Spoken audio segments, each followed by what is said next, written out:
Hello everyone, I am CA Vibhuti Narang. आज की video का जो हमारा टॉपिक है वो है tax collected at source. In detail इसके बारे में जानेंगे आज की वीडियो में।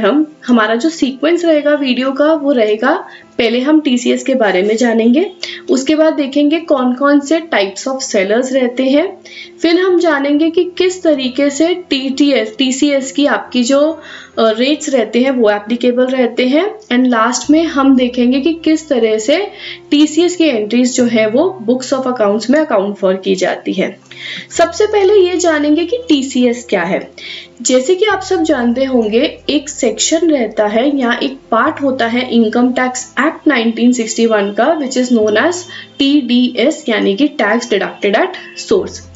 उस केस में जो बायर होता है वो सेलर को पेमेंट करते टाइम, या रादर देन हम कह सकते हैं कि जो सर्विस रिसीवर होता है वो सर्विस प्रोवाइडर को पेमेंट करते टाइम कुछ टैक्स डिडक्ट करता है।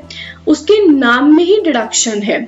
सिमिलरली अगर मैं उसका बिल्कुल ऑपोजिट कर दूं तो वो हो जाएगा आपका टैक्स कलेक्टेड एट सोर्स, यानी कि सेल के टाइम पे जो सेलर है जब अपने गुड्स बेचता है बायर को, उस टाइम पे वो एक टैक्स कलेक्ट करेगा बायर से, राइट। ये वो टैक्स है जो सेलर कलेक्ट कर रहा है बायर से at the time of sale. जो गवर्निंग सेक्शन है इनकम टैक्स एक्ट का वो है 206C। सबसे पहले हम ये जानेंगे कि कलेक्टर और कलेक्टी का कंसेप्ट क्या होता है। कलेक्टर वो सेलर होता है जो आइडियली कलेक्ट करने वाला है अमाउंट बायर से। फॉर एग्जाम्पल मेरे केस में जो सेल हुई है वो हुई है ₹10,000 की, बट जो बायर है पेमेंट करते टाइम, क्योंकि सेलर कलेक्ट कर रहा है, तो अगर मान लेते हैं एट दिस टाइम 1% टीसीएस है तो 10,000 पे 1% टीसीएस लगा के 10,100 का पेमेंट करेगा। अगर हम टीडीएस देखते हैं तो वहां पे डिडक्शन हो जाता है। तब क्या होता था, 10% या जो भी एप्लीकेबल रेट है वो माइनस करके पे कर देता था। इस केस में क्योंकि वो कलेक्ट करना है तो उसके अमाउंट में वो अमाउंट एड ऑन हो जाएगी, क्योंकि वो एक टैक्स कलेक्शन का मैकेनिज्म है, नॉट डिडक्शन मैकेनिज्म। नेक्स्ट हमें ये समझना है कि सेलर्स कितने टाइप के होते हैं।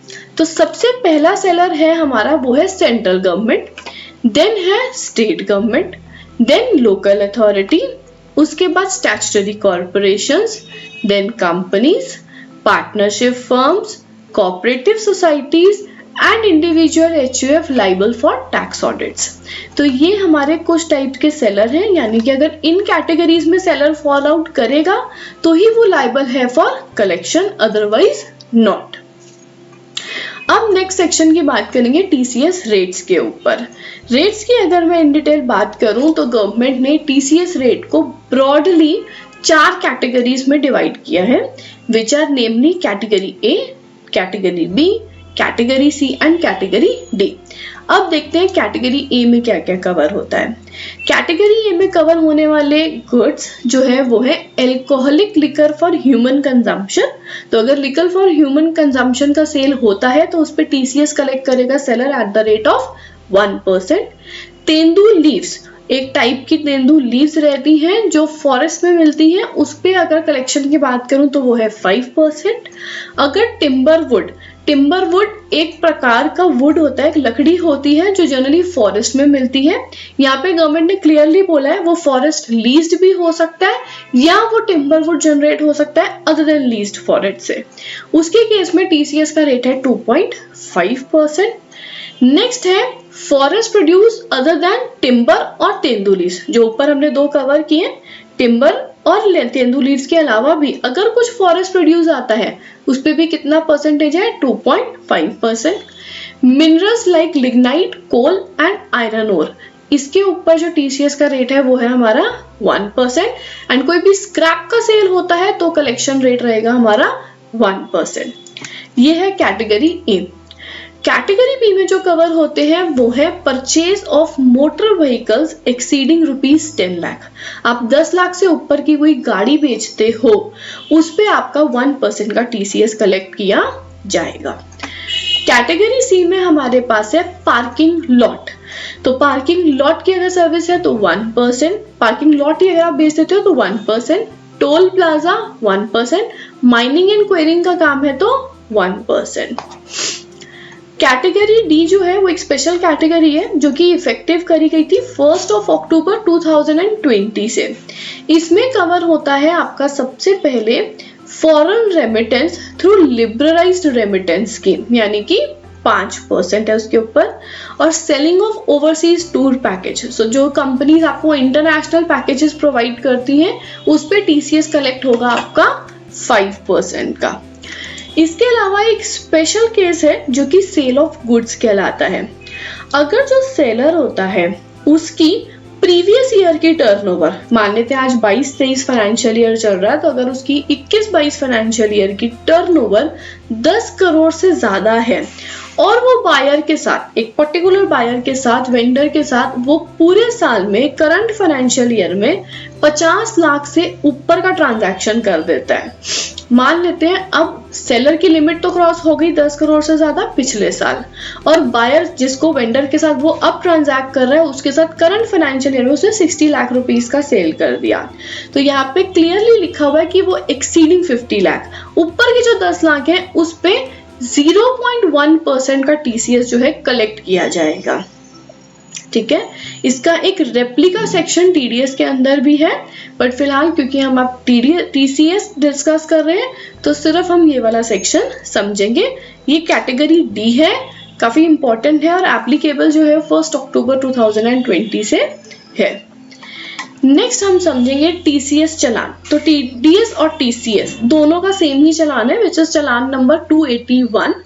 ड्यू डेट की अगर मैं बात करूं तो इसका जो कलेक्शन रहेगा हर महीने सब्सिक्वेंट मंथ, मतलब अप्रैल का रहेगा तो अगले महीने की 7 तारीख 7th में, मई रहेगा तो नेक्स्ट मंथ की 7th जून। बट ये मैकेनिज्म चलेगा अप्रैल से लेके फेब तक।